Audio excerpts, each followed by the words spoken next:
We're less than 100 days until Universal Epic Universe officially opens. The park is looking great and finishing up the last of its construction to-do list. So here's the latest update for Epic Universe. Today we are starting in Celestial Park. The Atlantic restaurant is at the front of the park. Pearls and mermaids were recently added to the top of the columns. More mermaids are seen on the columns at the front entrance. Gold has been painted on this column, and we can see what it looked like before on this one that hasn't been painted yet. Lots of landscaping is also taking place, and the front is looking closer to being finished. Colors have been added to the columns at the Blue Dragon Pan-Asian restaurant. The outdoor patio also has some new decorations hanging down. Chairs can be seen at the Celestiki bar. The kiosk is currently still roped off. On the last update, the Kronos portal had the inscription, but it's been taken off. The Reconstruct caught them testing the globe on the Kronos Tower, and we can see that it lights up.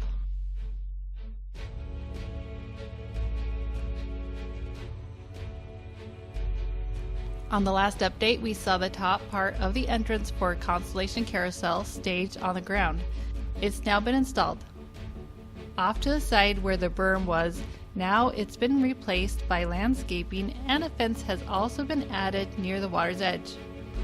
Work is being done to finish this kiosk outside Constellation Carousel. This could be the Comet Dog food stand that Universal announced as one of the food offerings. They did say it would be near Constellation Carousel. We can see how the water is glistening in the sun. The landscaping over here looks like it might be complete. A fence was also added near the water's edge. More glass panels have been installed at the attraction. Coca-Cola freestyle machines have been placed at Frosty Moon. An ice cream cone with a planetary ring around it was recently installed on top of the Frosty Moon ice cream stand. A ring was installed around the Helio statue, which still has scaffolding around it. We can see the beautiful celestial design on the fence behind the Helio statue. On the last update, the most unfinished area was at the front of Celestial Park, but a lot of landscaping has been done since then. At the Luna Overlook, plants have been added around the cascading water features. More landscaping has been done near the front shops and pathway to get to Super Nintendo World. Team members can be seen in line at the newly opened Starbucks location. We can get a good idea just how big the Luna statue is with two workers next to her. Globes and designs have been added to the columns of the restaurant Meteor Astropub. They recently created stairs that go from the Super Nintendo World portal to the Constellation Carousel. We can see in these photos how the tongue moves on the Pizza Moon sign. Out of all the food and beverage kiosks, this is the only red one. It recently had a statue placed on top. This could be a Coca-Cola drink stand. The welcome lettering has been installed on the roof of the parking toll for Epic Universe. A colorful concrete pattern was recently finished at the front of Stardust Racers.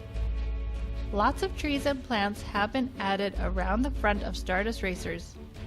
Panels are being installed over the roof for the attraction entrance.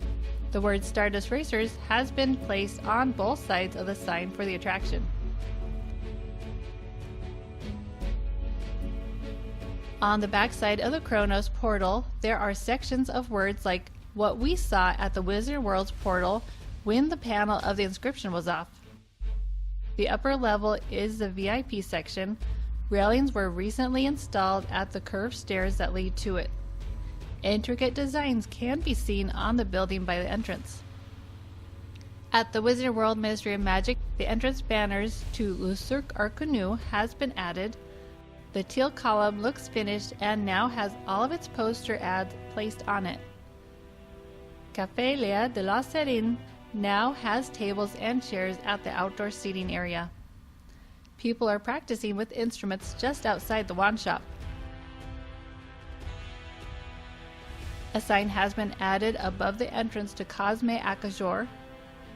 It would seem like the time turner on the portal will turn as it's in mid-spin in this photo. A stack of copper cauldrons are staged just outside the shop. In the concept art, the stack is shown standing against the shop. Now let's see how Super Nintendo World is coming along. The sign for Donkey Kong Country has now been installed. Stanchions have been installed for the queue at the drum game. A short rock wall has been painted near the wall that divides Super Mario Land from Donkey Kong Country. Light fixtures are being installed at the posts around Donkey Kong Country. Wood-themed decks have been painted in front of the Donkey Kong treehouse and also at Funky's Fly and Buy gift shop. A new design has been added to the airplane as well. In Super Mario Land, the mushroom seats are being installed under the mushroom shade. Scaffolding surrounds the gazebo and Princess Peach's castle as they continue to paint it. The sign for Yoshi's Snack Stand was installed. This is by the entrance to Donkey Kong Country. Calzones and smoothies will be served here. Now let's go over to How to Train Your Dragon Isle of Berk. At the attraction Dragon Racers Rally, the pavement has been painted to resemble dirt. The sign for the Fire Drill boat attraction has been installed. The ride's warning sign has also been added off to the side and has the wait time themed to a barrel. 2 boats are doing a test run at the attraction. This kiosk outside the boat ride has been painted and themed. It has a countertop bakery case for snacks. At Hiccup's Wing Gliders, the roof at the load station is being aged. The portal now has more of its decorative panels added. The wall for the Snow Wraith is still over here, but it looks like even more theming has been added to it. The head of the Snow Wraith can be seen inside its home as it's now being installed. A canopy has been placed over half of the seating area for Spitfire Grill. The menu includes different types of meat bowls and a vegan option. The roof over the exit gift shop has been painted red and has also been aged. The shingles have been painted on both sides of the entrance to Hiccup's Wing Gliders. The sign for the family roller coaster has been placed with its wait time and ride warning sign. The roof shingles were recently painted at the gift shop by the theater for the Untrainable Dragon.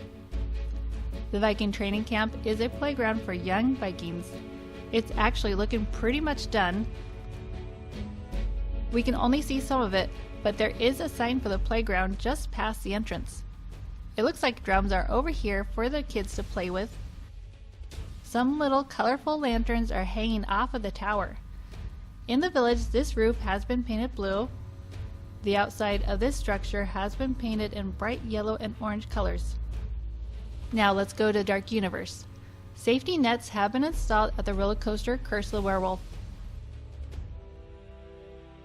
Fog is being tested at the well in the Darkmoor Village.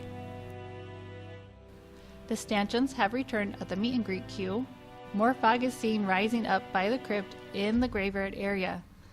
Blue lights can be seen lit on the Pretorius Scientific Oddity Shop. A skeletal figure can be seen here holding a pitchfork. And this is by the crypt. On the 100th day before Epic Universe opens, a new crew caught them testing a robotic dragon, Dart, which is Toothless's child from How to Train Your Dragon. This really looks amazing. I can't wait to see what else is in store for us.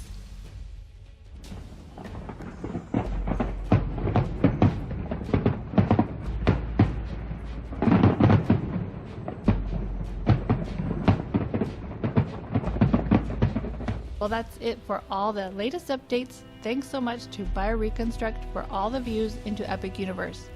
Thanks for watching, and make sure to watch this video to get a detailed description of over 60 menu items coming to Epic Universe. And I'll catch you in the next one.